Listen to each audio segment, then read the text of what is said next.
I always feel like I just showed up and just stayed. Like it's one of those kind of things that's always in my memory. I don't remember a time, I don't really remember much before Jax. But yeah, I know it was like in the early years, like maybe just like when His Kings was just kicking off, or maybe a little bit before that, because that's when I just kind of met everybody. I just come out, and that's when I started meeting folks. We were making a statement. We were talking about something. We were making waves. We were something that nobody had ever seen before, and we were something that people needed. You know, Summit Station being the size that it was neighborhoody, it was homey, it was comfortable. So like, you know, so and to watch it and to see it fill up, like I love to see it fill up. Summit was like a community center that you could drink at. Like that's how it, you know, that's how it looked. That's how it felt. So yeah, so I just, you know, the space was more than just a bar. You know, we call it a bar because, you know, else, but it was church.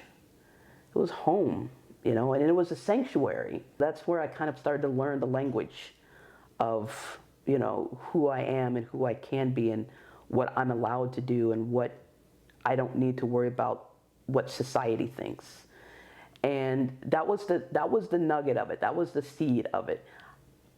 It sprouted throughout my whole life, you know, like I was still kind of struggling like in my 30s, like after the Kings and after Summit, when I moved, especially when I moved here to Illinois, like I kind of lost my identity again because now I'm whole new space. I don't know anybody here. Like my people you know, we've scattered, you know, so it's like, so I'm here now.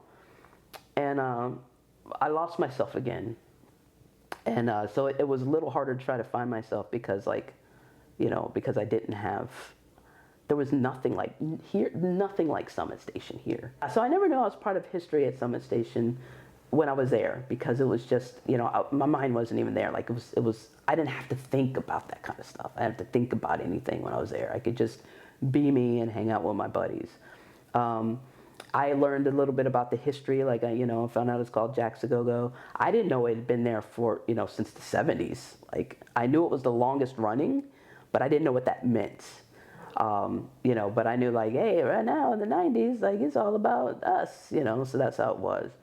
And then it was one of the things like when I moved here to Chicago, like when I finally came back, the first time I came back to visit, the first thing I asked was like, let's go to Summit Station. And then I found out, because before it was a music hall, I think it was turned into a straight bar. And I found out that happened, and I was devastated. I felt like, it felt blasphemous. It felt gross, unsanitary. It felt like a shrine was desecrated. And I was really, really upset. Like, I can't remember if I cried or not, but I just remember being like, well, fuck, this trip is ruined. Like, I just, you know, like that was the first thing that I wanted to do.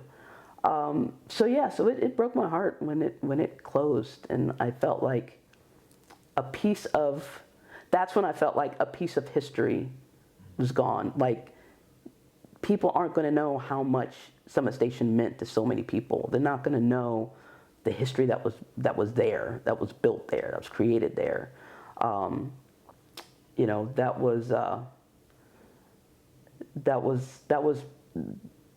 loss was, yeah, hit me hard because, you know, when something was amazing, you kind of want people to know about it.